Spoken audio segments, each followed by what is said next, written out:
this lady out of nowhere just goes, "You're about to quit, aren't you?" And I was like, yeah.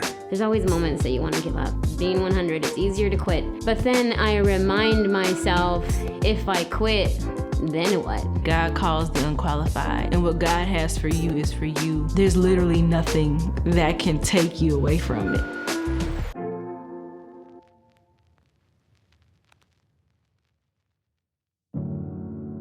I am Lynneise Joseph.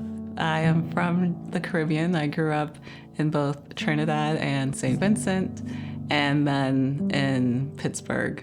I grew up wanting to be on TV. Because there weren't a lot of things to do in Trinidad, my mom is a very creative person, and she would encourage me and my sisters. I have 5 sisters, and she would encourage us to go play and create. And so my sisters and I, we would create our own TV shows. We would have our own theme songs that we would sing in the beginning, and then we would start acting. We had a lot of interesting shows. When we moved to Pittsburgh, I was so happy to be in America because I was going to be an actress, and this is where I needed to be. I couldn't do that in Trinidad. I did a lot of plays. I auditioned for a lot of different things. Then when I started to learn more about the industry, I realized that, oh, there are other things besides acting. Part of what got me to that point was realizing that there are just a lot of things I felt I would have to compromise, and I didn't know how to handle it. Maybe now I would, but back then I didn't know how to. For example, I was able to get into Pittsburgh Public Theater, and the director had a play that he was working on that we were all supposed to be a part of. But in the play, there was a scene where the pastor was sexually abusing his stepdaughter and quoting scripture. I was irate. I'm like, there's no way I can do this. And I had a meeting with the director and expressed my concerns about that scene, and he didn't want to change it, and so I made a hard decision and I left. But I never stopped wanting to be a part of the entertainment industry, and as I got older and I found out that there are other positions within the industry, I decided that producing is what I should be doing.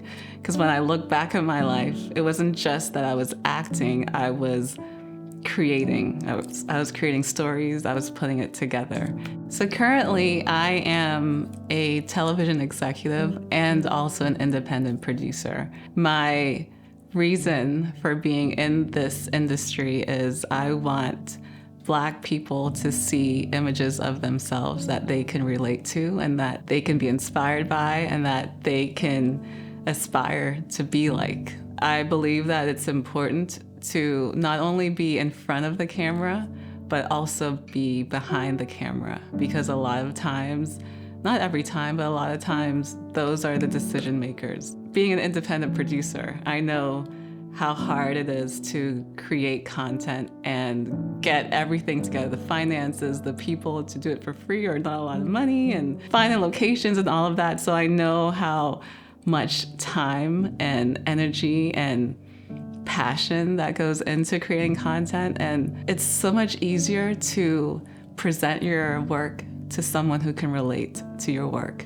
And I want to be that person in the C-suite to not make it so intimidating, but to let Black content creators know, I see you, I hear you, and I want to support you. So that's why I am doing what I'm doing as a television executive.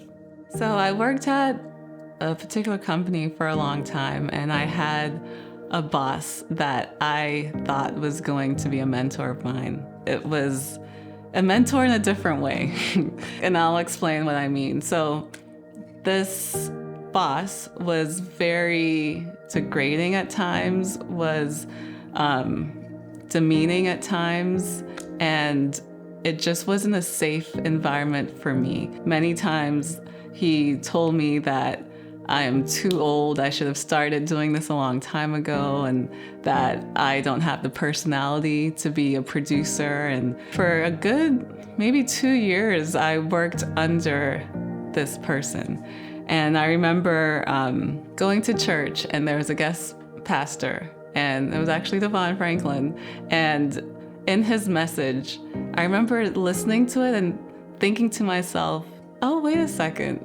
I've been depressed for 2 years. Like, I didn't realize that I have stopped pursuing what I wanted to do because I started believing the lies that my boss at the time was telling me. And I made a decision there, and God reminded me that a man can't tell me what I can or cannot do.